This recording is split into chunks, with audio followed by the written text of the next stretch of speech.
Good evening. A smash and grab robbery at an Oshawa mall had shoppers jumping into action to try to help take down the armed suspects. The entire incident caught on camera by several bystanders, and tonight police say all 5 suspects are in custody. CTV's Allison Hurst is live tonight with more on what happened. Allison. Michelle, we've been speaking with a number of people who work at the mall. One of them who works at a booth just across the jewelry store, and she was there yesterday when it happened. She tells us that she was actually hit by some of that bear spray, and it was burning her eyes, burning her scalp. She tried to rinse it out yesterday. She was unable to do an interview with us because she was at work, but she says the entire incident played out like a movie. Security comes running into a jewelry store as a suspect takes off using bear spray and flees down the hall of the Oshawa Centre. A couple of them are grabbed in the hallway, one by a shopper who held him in a chokehold. Both were then held on the ground by shoppers and mall security until Durham Regional Police arrived. Fortunate that these civilians stepped in and assisted. We're more fortunate that nobody was harmed, because ultimately we don't know what suspects have in their possessions, what weapons they may have with them. Police say 4 suspects attempted to rob the jewelry store, and 2 of them got out and into an awaiting getaway car. They got out and started running, though, after a minor collision at Stevenson Road North and King Street West. It attempted to actually flee police officers. I mounted a curb. I was involved in a minor collision with civilian vehicles. Nobody was injured in that collision, fortunately, but those suspects then fled that vehicle. Police, along with its K9 unit, caught and arrested them. Police say there were minor injuries due to the bear spray inside the mall, something that continued to impact workers today. I started coughing. I had to go outside to get some fresh air. She had to wear a mask to get through her shift, but news of the attempted theft didn't rattle her. We hear of robberies a lot, so we're kind of immune to it.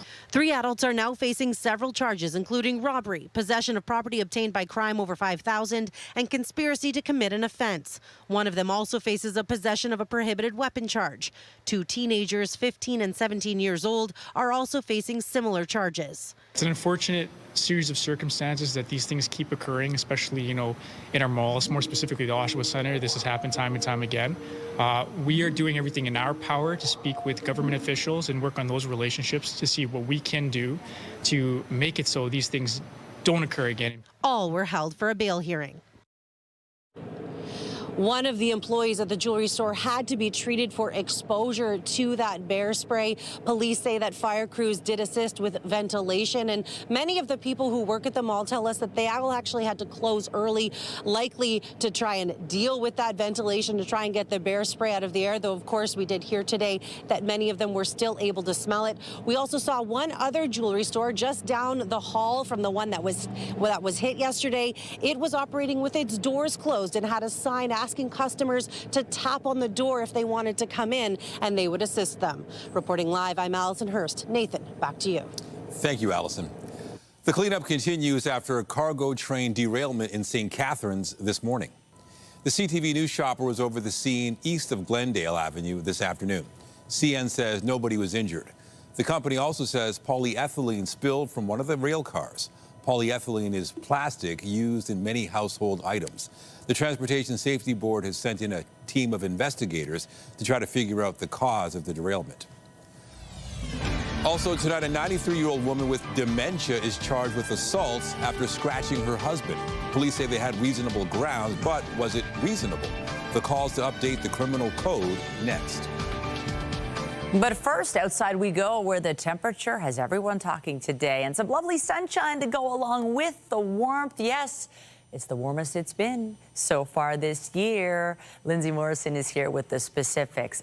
Just one of those days you gotta get outside. So nice, Michelle. The last time we had a temperature this warm was all the way back in October 19th to be more specific. 21 degrees still at this hour. So yes, easily our warmest day of the year so far. It's also 21 in Windsor. We've got 20 degrees this hour in Niagara Falls. Not quite as warm in central portions of Ontario, but above average once again.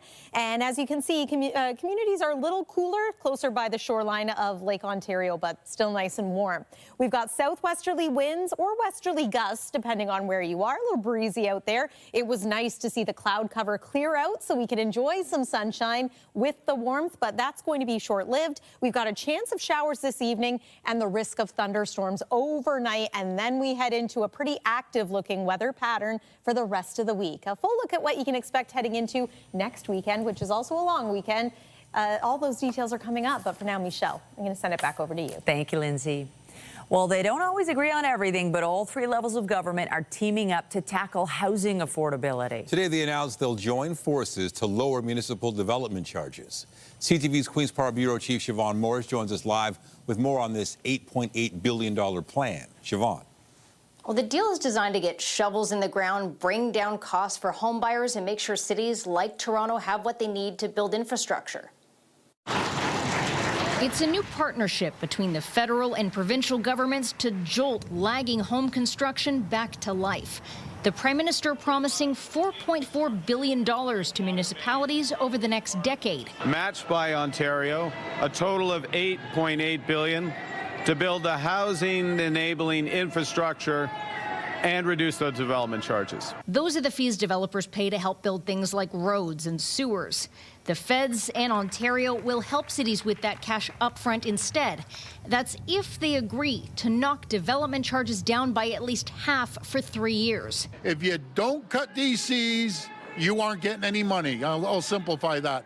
But if you do, we will be there to support you. That change and a one-year HST break on the purchase of a new home announced last week Can reduce the fees and taxes on a home in Ontario by up to $200,000.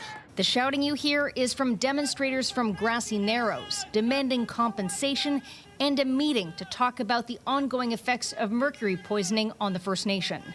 At Queen's Park, a new batch of legislative changes Ontario's Minister of Housing thinks will be game changers. We're establishing an expert third-party advisory panel to find efficiencies within the building code. We are clarifying that municipalities cannot require enhanced development standards through site plans. And standardizing official plans, something home builders say will cut out confusion. They build one building on this side of the street and it's another municipality on the other side. The process is different, the costs are different, timelines are different. We need to bring consistency to that. The hope is altogether changes announced over the last week could double the rate of building. Ontario's looking at making explicit just how much development charges add to the cost of a new home, a kind of measure of accountability for municipalities. Reporting live from Queen's Park, I'm Siobhan Morris. Michelle, back to you. Thank you, Siobhan. Lower development charges plus the Ford government's HST rebate for new home buyers. Could this be what it takes to get buyers off the sidelines? Still ahead, we take a peek at what's in store for the spring market. Well, in addition to the housing announcement, all three levels of government have agreed to a cost-sharing commitment to support Waterfront East transit. We've reached an agreement with the province and the city. Thank you, Mayor Chow. Province and the city to build the Waterfront East LRT, connecting Union Station to the Portlands. This is a line that will provide service to more than 150,000 people who will live and work on the eastern waterfront, 50,000 daily riderships a day. To build more homes, of course, you need new infrastructure that makes cities livable. Today's announcement delivers exactly that for our waterfront. A rapid transit line running east from Union Station, serving thousands of new homes along the way. This is the critical missing piece needed to unlock the eastern waterfront. The nearly 4-kilometer line will connect the Portlands to Union Station. The city estimates the $3 billion LRT would allow an additional 75,000 homes in the Portlands. Each level of government has agreed to contribute a third of the funding required to build the line, but any cost overruns would be picked up by the city. It's unclear when work on the LRT will begin. However, the city says it will create more than 100,000 jobs and generate more than $13 billion in economic value. The Ford government is looking at harmonizing transit fares across the GTHA. The proposed changes would expand on the one fare system that was introduced back in 2024. It allows riders to transfer between different municipal transit agencies within the region without having to pay twice. The province says the new program, dubbed One Fare 2.0, would require transit providers to adopt a unified fare structure with common prices, discounts, and free transfers. It doesn't matter if you're getting on, say, in Markham, or if it's Mississauga, Brampton, York Region, that we have a structure between municipal transit agencies that are collaborating, working together, whether it be on schedules, whether it be on fares, and then also integrating into the broader transportation sector, which is that could be Metrolinx, TTC, etc. So it's about a collaborative approach and a more seamless journey for individuals, guided in the both in affordability, accessibility, and driving stronger ridership. The province is also looking to crack down on people who don't pay their fare while using GO Transit. Newly introduced legislation would see the penalty for first-time offenders jump from $35 to $200.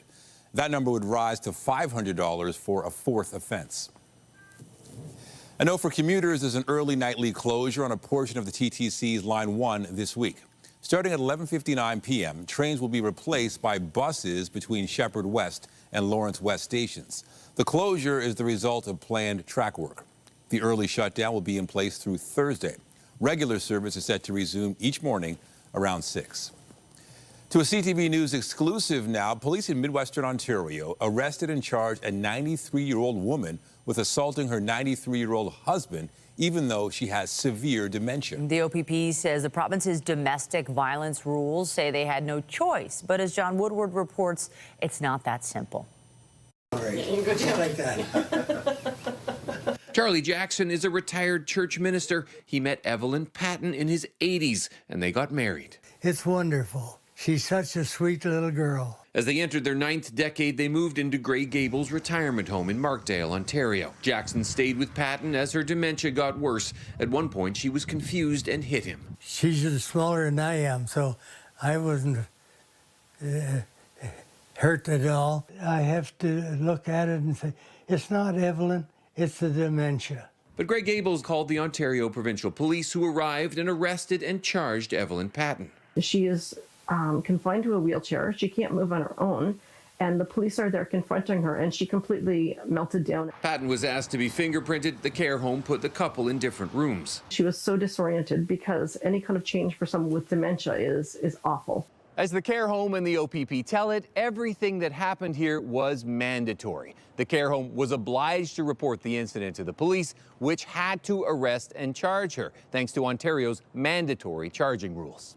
The OPP said specifically in cases of intimate partner violence, all police officers in Ontario are mandated by legislation. There is no discretion to decide not to lay a charge when grounds exist. Why that officer arrested Ms. Patton is beyond me. Patton's lawyer, Andrew Luke, says her severe dementia meant she could not form any criminal intent, a key component of reasonable grounds, and the officers should have recognized the policy didn't apply. I think further education would absolutely be helpful. Ontario's Solicitor General said the policy doesn't require arrests in all circumstances, saying local police services are responsible for applying these procedures. Luke said a Crown prosecutor dropped the charge quickly, and soon Patton was back living with Jackson in Grey Gables. Patton's family says this should never have gone as far as it did. Mom was in a delirium. She has no recollection of what she did. A person with dementia is not a criminal. The person with dementia it's a health thing. Jackson says the home helped in changing Patton's medication, and she's much closer now to being the person he married. I love that little girl. John Woodward, CTV News. York Regional Police are investigating a rash of gas station robberies. The latest one happening at Petro-Canada Station at Hillwood Street in McCowan in Markham around 12:20 a.m. No injuries reported, and police have not said what was stolen. But it marks the third time in as many days that a gas station in York Region has been robbed. And around 8:15 last night, a Petro-Canada station near Dufferin and Steeles in Vaughan was robbed. Police believe the same suspect is involved in both robberies. And a Pioneer gas station near Highway 50 and Trade Valley Drive was robbed around 7:30 Saturday night. Police have not given a description of the suspect. Investigators are asking anyone with information to come forward. The Iran war has been impacting gas prices, and so will the switch over to summer gas. Canadians are cutting back to afford these higher prices, but what else can be done? As CTV's John Valley-Rao tells us, some countries are coming up with ways to reduce the pain at the pump. With drivers continuing to feel the squeeze, many worry the cost of that fill-up will keep on going up. We have nothing to do with the war, but we're paying for it. Painful, you know? In Toronto, gas is back above $1.70. And some hoping politicians will soon step in to offer some relief. The gas is too expensive now. I don't like it, so I plan to change to the electric car now. To drive down the pressure at the pumps, in some parts of Australia, states have made public transportation free. The country's tax on fuel and diesel is also being cut in half for 3 months. We understand the cost pressures for people are very real as the impact of the war on the other side of the world plays out right here.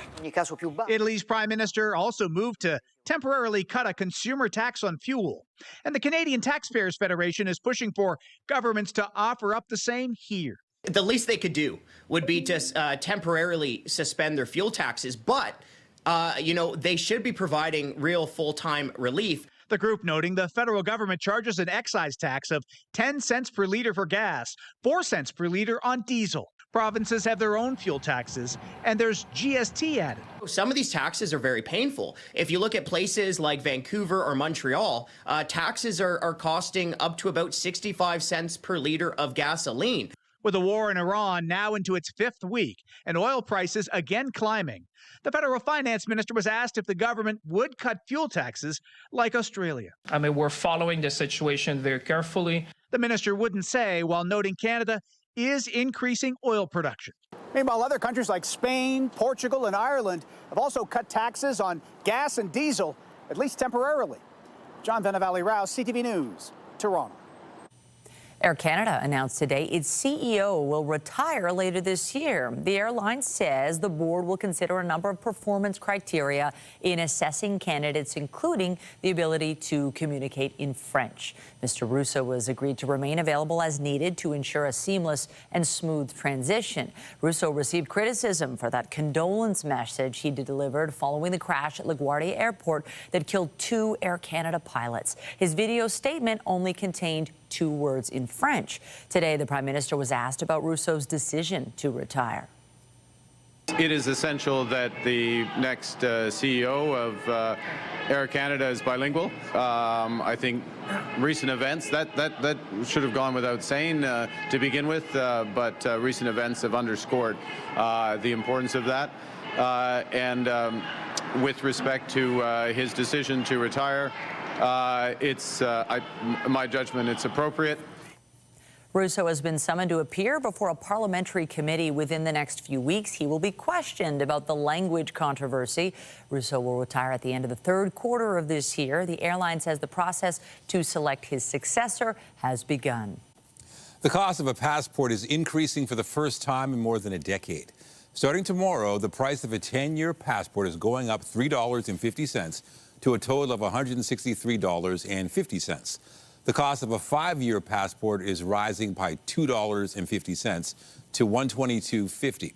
It's the first time prices have increased since 2013. Starting April 1st, the federal government is also promising passport applications will be processed within 30 business days or there will be no charge. An airline employee has been charged with allegedly trying to smuggle cannabis at Pearson Airport. The RCMP says the Air Canada worker attempted to export about 60 kilograms using suitcases tagged with the names of 2 unsuspecting passengers. Canada Border Services found more than 30 kilograms in each checked bag last month. The Mounties allege an employee working in the baggage room placed luggage tags with the passengers' names on the suitcases that contain the cannabis. A 32-year-old from Mississauga has been charged.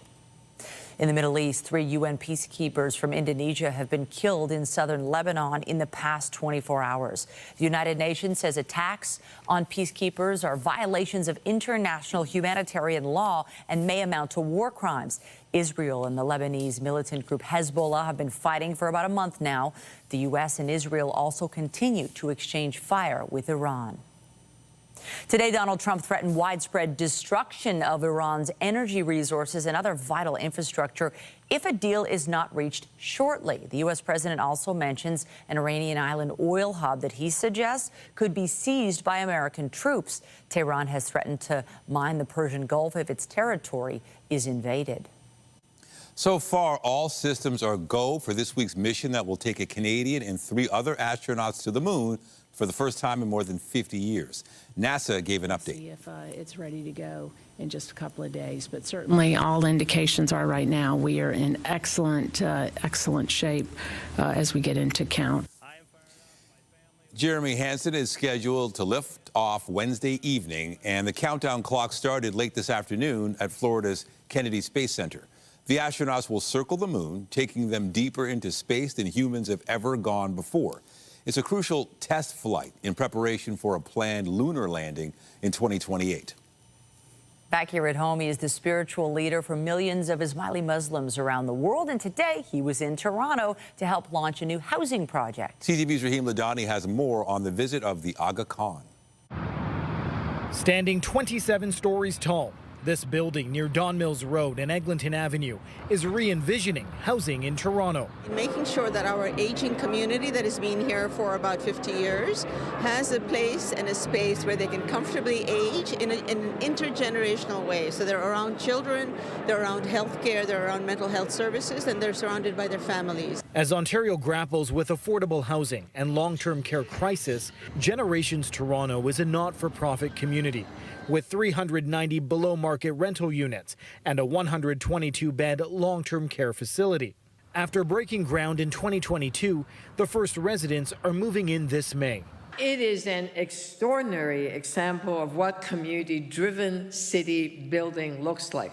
Generations Toronto long-term care home is a recipient of the government's construction funding subsidy top-up. While the province and city partnered on this project, it was led by His Highness Prince Rahim Aga Khan, the 50th hereditary Imam of Shia Ismaili Muslims, along with private community donors. More than 120,000 Ismailis call Canada home. While Generations Toronto is open to the general public, it is rooted in Islamic values. In the Islamic tradition, care for the elderly is not a social policy, it's a duty. Reverence for those who came before us, solidarity across generations, responsibility to the places where we live. These are the ethical commitments that guide the Ismaili Muslim community. His Highness was bestowed the key to the city on his first visit to Canada since being named his father's successor. The late Shah Karim Al Husseini identified the Generations project as a global initiative designed to enhance quality of life. He was a person who was prepared to put his own weight behind a project like this, and I think his successor, will be very proud to be here today on his behalf, but also just to once again indicate what the Ismaili community does for this city. And I don't think a lot of people know it, but they should, because it's remarkable. While this is the second Generations facility in Canada, it also marks the beginning of a new partnership between the federal government and His Highness the Aga Khan, with a commitment to build more affordable housing for low to moderate income Canadians. Rahim Ladani, CTV News, Toronto. Coming up, Canada's biggest night in music. Who lit up the stage and who took home the hardware? We've got the highlights from the 55th Juno Awards in Hamilton. And I'm Pat Foran. Coming up on Consumer Alert, video doorbells are extremely popular, and they're an inexpensive way to have some home security. But while they capture video of what's going on, where is the best place to save the footage so it's there if you need it? I'll have that story. That's just ahead. Well, tomorrow is going to be another mild day, but it's potentially going to be stormy as most are waking up and heading out the door, off to work or school. And it's not just tomorrow. We are in for a pretty unsettled weather pattern heading into the long weekend. We'll give you an idea of just how much rain could end up falling coming up here on CTV News. When you see it happen, send it to CTV News. Text 10400. From your screen to ours. Text 10400. Sales of video doorbells surged during the pandemic when people were practicing physical distancing and trying to stay safe at their door. Now, many people use them as a layer of security, and if you have one, it is good to know where your video footage is being stored and who has access to it. Here's Pat Foran with a consumer alert. Pat. Thanks, Michelle and Nathan. Video doorbells can let you see when packages arrive and help you check who is at your door even when you're not home. Most video collected is sent to the cloud, but you may want to have your own recording system, which could also save you money. Whether you're on the lookout for porch pirates, wild animals, or car thieves, a video doorbell can come in handy. They've been around for years, but some of us might not realize how they work behind the scenes. Most video doorbells capture footage from wherever they're mounted and send it to manufacturers' cloud-based servers. And in most cases, you need a monthly subscription to save and access those recordings. Usually with most cameras, when you are recording and it goes to the cloud, but you don't have a subscription, the recording is not saved. It might temporarily get stored on the server, but it is eventually deleted. In rare situations, companies can still recover footage scheduled for deletion, which may have happened in the Nancy Guthrie case, but that process can take a lot of time and effort and isn't something you should rely on. Many consumers prefer cloud storage because it's convenient and offers extra features. Others prefer cameras that store footage locally to keep their videos as private and secure as possible. Most cameras with local storage use a micro SD card inside the camera.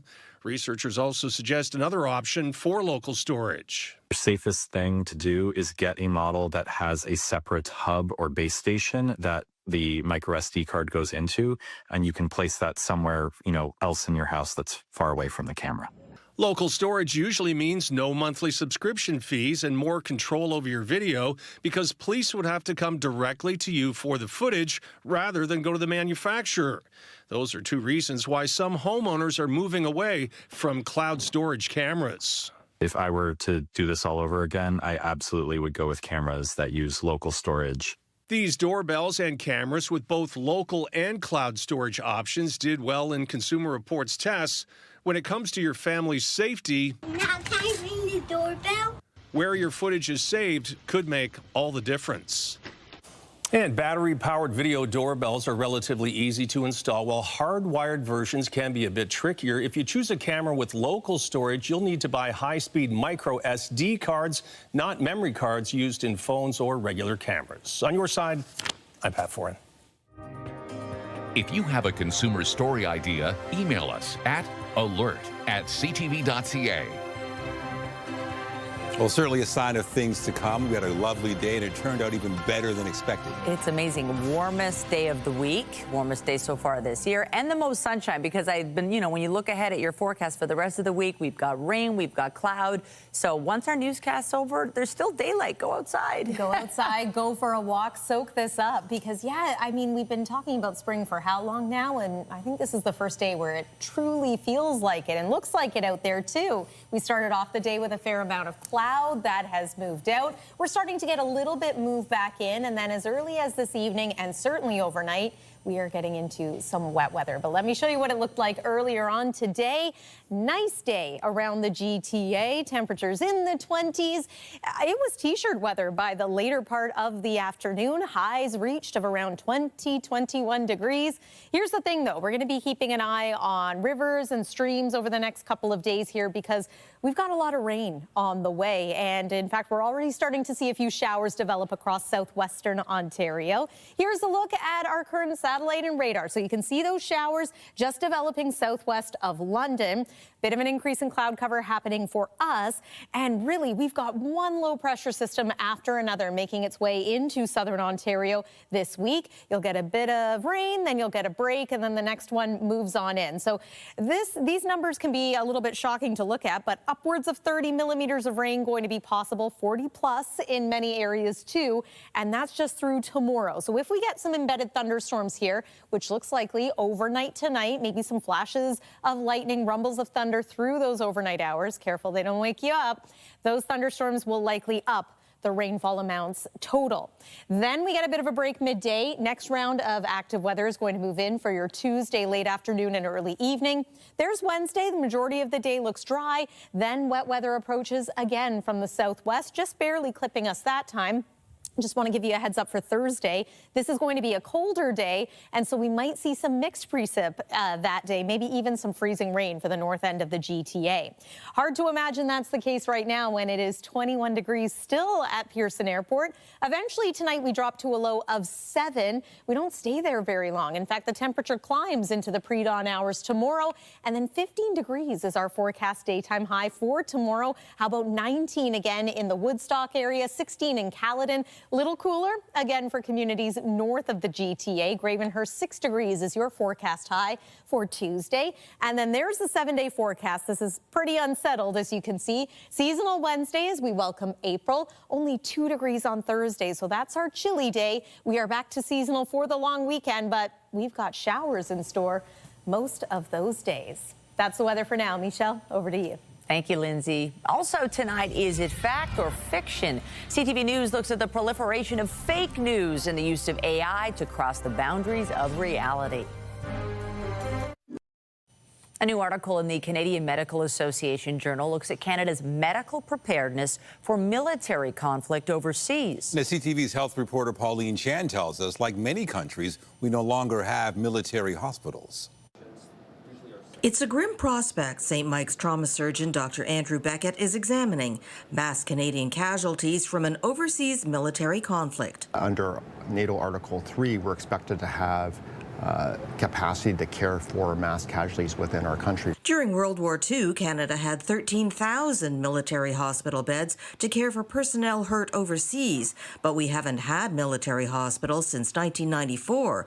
Now military patients are seen in civilian hospitals. These would place a tremendous burden on the provincial healthcare systems, which we know are always tight for beds. And there can be differences between military and civilian cases. There's a lot more penetrating injury, meaning that the skin is broken with a lot more tissue damage from rifle bullets or artillery shells. So the wounds can be a lot dirtier because there's a lot more debris put into the wound, and so there's affections are a lot more predominant. Beckett, who has served as a surgeon with the armed forces for decades, says a first step should be establishing a national organizational structure. To be able to respond to the emergency and also to have defined responsibilities for healthcare needs of both military and civilian populations. Will we see a return of military hospitals? That's an excellent question.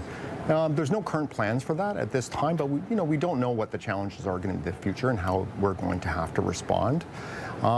What I would like to see is us being able to provide the best level of care for both our citizens of Canada and as well as our military forces that may serve overseas. The article deals with overseas conflicts, but Dr. Beckett says this kind of preparation will also serve Canada for domestic catastrophes such as wildfires and natural disasters. Pauline Chan, CTV News. Deciphering whether a video posted to social media is real or fake has become difficult with the use of AI. An influx of false, misleading videos created by AI continues circulating online. CTV's Adrian Gobriel now on the battle between truth and misinformation. I'm encouraging you to register for our online program. This fake AI-generated video of Prime Minister Mark Carney pitching an investment opportunity has lured an untold number of Canadians. It was created by doctoring this actual Canada Day message. And reinvest in our armed forces. It's just a drop in an ocean of false, misleading videos created by using AI, circulating online. It's a fundamental challenge to our shared understanding of reality. The boundaries of reality are being tested with alarming frequency since the war in Iran began. This fake video, recently shared by thousands, claimed that Iranian drones caused this damage in Dubai. This phony footage showing Iranian bombs raining down on Tel Aviv was reposted on Elon Musk's X social media site, with the platform's AI chatbot Grok telling users that yes, this is authentic footage from Tel Aviv, even though it wasn't. This is going to become an issue across virtually every scope of life as our information ecosystem continues to fragment and people will pick and choose aspects of reality that they choose to believe. I, Donald John Trump. Those increasingly in charge of the information highway are a small group of tech leaders, many of whom were front and center at President Donald Trump's 2025 inauguration. When we think about challenges to Canadian sovereignty through sponsoring various separatist movements, I think we need to be thinking about the potential exposure that Canadians have to American malign forces. Since August 2023, Meta removed all Canadian news from Facebook and Instagram in response to the Online News Act that requires platforms compensate news publishers for profiting off their content. Filling the gap on Meta, a proliferation of posts masquerading as fact-based news. CTV News asked Meta about the perceived threat to Canadian sovereignty posed by divisive, misleading posts on its site. They didn't respond, though we did track down Canada's Minister of Identity and Culture. It's creating an atmosphere that is very unhealthy. Ottawa has shared that discussions with Meta to lift the news block are ongoing. This at a time when deciphering fact from fiction online grows more challenging by the hour. Those we spoke with believe the best line of defense against all forms of misinformation is education and civic engagement to ensure that Canada has an accurately informed electorate. Adrian Gobriel, CTV News, Toronto. They are some of the biggest names in Canadian music. Tate McRae won 6 Juno Awards last night, but she and multiple nominee Justin Bieber did not attend. That didn't take away the shine from the 55th annual celebration. CTV's Andrea Case has a wrap of who was there and what they won.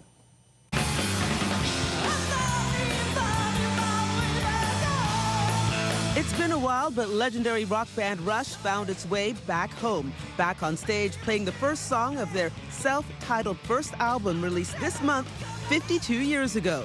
With new drummer Germany's Annika Nilles replacing the original man behind the kit, the late Neil Peart.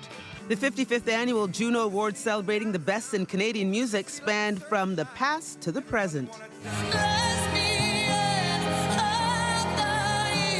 Performing and winning on stage at Hamilton's TD Coliseum, Toronto's The Beaches won Best Group for the 3rd year in a row. In the crowd, Toronto's Mustafa presented his friend and collaborator, Oshawa's Daniel Caesar, the International Achievement Award. He also took home contemporary R&B record called Son of Spurgey. I want to say thank you to my dad. This is Spurgey right here. It's nice to know I got options. BC's Cameron Whitcomb took home the Breakthrough Artist and Country Album of the Year. It literally had him jumping for joy. Being a woman in the music industry in any era is something that I have to tip my hat to. The men in this business do not make it any easier. Drake made this video appearance in honor of his friend, Canadian Music Hall of Fame inductee, Nelly Furtado. Totally believe in the Canadian dream. Please believe it too. Prime Minister Mark Carney was on hand to bestow the Lifetime Achievement Award to 82-year-old Joni Mitchell. I want to thank the Junos for this great honor. I really appreciate it. I'm so glad to be back in Canada.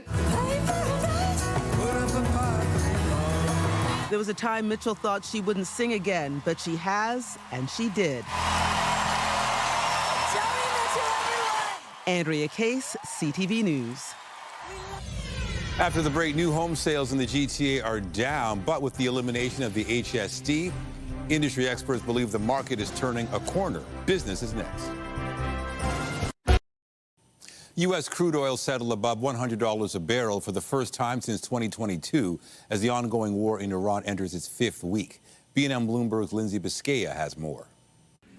The price of oil continues to climb as, on the flip side, uncertainty drags down the markets. West Texas Intermediate futures rose more than 3% today, the highest since July 2022, and Brent trading even higher. The latest rise in prices comes as Donald Trump is once again threatening attacks on Iran's energy infrastructure.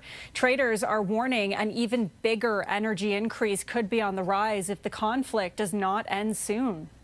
And here are the closing numbers for the day. The Canadian dollar is down to $71.80. West Texas Intermediate is up over $104 a barrel. Western Canadian Select is up to $81.36. And the TSX dropped more than 25 points to finish the day. Those are your business headlines. I'm Lindsay Biscaya. New home sales in the GTA are continuing to underperform. But the Building Industry and Land Development Association says it expects activity to pick up in the next few months. CTV's John Musselman has the details. When it comes to new home sales in the GTA, the numbers remain bleak. According to officials with the Building Industry and Land Development Association, new home sales continue to underperform in February, falling well short of historic norms. Price escalation combined with interest rates, combined with global trade uncertainty has served to keep potential buyers out of the market and demand being bottled up. Take a look at these numbers. In February, there were 531 new home sales. That is up 16% from last year, but 76% below the 10-year average. Historically, home sales in February would hit more than 2,200 units based on a 10-year average. The benchmark price for a GTA condo is about $1 million. The benchmark price for a single-family home, $1.4 million. That's down 7.4% over the last 12 months. There has been a marginal improvement in February. The newly announced expanded HST rebate on new homes could also boost the market. So too will today's announcement to reduce development charges by half over the next 3 years. So you're looking at 33% off the cost of a new home versus just 3 or 4 years ago, which should be a very, very powerful incentive to get new home buyers back into the market. The market has been extremely slow. Local real estate agent Ravi Singh says there's no doubt buyers have been sitting on the sidelines, but he says he sees an opportunity here as we move into the spring market. No one notices the bottom until it's in the rearview mirror. And if you want to get into the market, you want to get into the market now. Now, that might sound self-serving as a real estate agent, but the reality is whenever we've seen market correction, by the time everybody says, okay, it's time to buy, it's not time to buy. We've passed the bottom. Singh says some pockets in the GTA, like Durham Region and specific neighborhoods within the city, continue to experience a healthy market with multiple bids on homes under $1.5 million. It all depends on the location, schools in the area, and proximity to transit. John Musselman, CTV News. The Blue Jays hope to continue their strong pitching tonight. The team's pitching staff set a major league record for most strikeouts in the first 3 games of a season. Franchise record going back to 1977 as Okamoto drills one. High, deep, gone! Kazuma Okamoto hit his first major league home run in the Jays' 5-2 win over the Athletics. The victory means the team has started the season 3-0 for the first time since 1992. First pitch for tonight's game against the Rockies is set for 7:07 at Rogers Center. There could be fireworks on the ice tonight when the Maple Leafs face off against the Ducks in Anaheim. Tim McCabe on the board with the pair today, and there's the shot, scores! The Leafs are coming off a 5-1 loss to the St. Louis Blues on Saturday, and tonight will mark the first time the team has faced the Ducks since Anaheim defenseman Radko Gudas ended Captain Austin Matthews' season with a knee-on-knee hit. It's unclear if Gudas will play tonight, and he's dealing with an injury of his own. Just ahead, it is touted as transformational. The North York Harvest Food Bank is celebrating a record donation. How the much-needed funds will serve up support for the community struggling with food insecurity. The North York Harvest Food Bank is celebrating a record donation, which it says will be transformational in its effort to address food insecurity. CTV's Mike Walker brings us the details. The warehouse at the North York Harvest Food Bank is bursting at the seams amid unprecedented demand. 1 in 10 Torontonians depends on the food bank, and our facility right now is just not equipped to be able to take care of the food that they need. The tight confines at the warehouse, coupled with power outages and a flood in July 2024, has made it difficult for the food bank to meet the demands of 30,000 clients it serves every month. So we've had to dispose and throw out really high-quality dairy products and perishable products. Just the volatility that comes with the condition of the building has taught us that we need to do things differently. An ambitious project is now underway to transform this old clothing factory into a community food hub that will expand the food bank's ability to store prepare and distribute food to about 40 agencies. This site is 3 times larger than our current facility and has 10 times the cold storage as our current. So that will allow us to unlock millions of pounds of food that can be donated. The project becoming a reality due in part to a $4 million donation from the Sprott Foundation. Never seen at Northern Harvest a donation this large. Our goal for the capital campaign is $8 million, and the Sprott gift brings us to $5.5 million we've raised so far. But this will be much more than just a large distribution hub. It will also include programs to address the root causes of food insecurity. We are working right now to develop partnerships with organizations that do culinary training and more workforce development, giving people the livelihoods that they need to be truly sustainable. As part of the donation, the foundation will be contributing $4 for every dollar donated to North York Harvest as part of a new fundraising campaign. It calls the hub an innovative and bold approach to addressing hunger. They are bringing under one roof many services. And addressing food security across a spectrum. Construction on the hub will soon get underway. It's expected to be completed and operational by December. Mike Walker, CTV News. Weather-wise, this glorious day of lovely weather, short-lived. Yeah, the cloud cover's rolling in, and we may get some of Mother Nature's alarm clock through the night tonight with some rumbles of thunder and maybe some flashes of lightning. And then storms and showers continue into tomorrow, but it's going to be another mild day. Here's a look at tomorrow's highs. 15 degrees in Toronto, so not as hot as today, but I think many of us will take it, especially considering the next 3 days show a bit of a cool down, especially into Thursday. And then for what many is a long weekend, it's looking a little unsettled. Might need to bring some of those Easter egg hunts indoors. Michelle and Nathan. Chocolate's good regardless. Thank you, Lindsay. That's it for us, but be sure to join Omar Sechedina at 11 tonight for CTV National News, followed by Zoraida Allman with your next local newscast at 11:30. Meantime, our coverage continues anytime on CP24 and at ctvnewstoronto.ca. For Lindsay Morrison and the whole team here, thanks for watching and have a great night.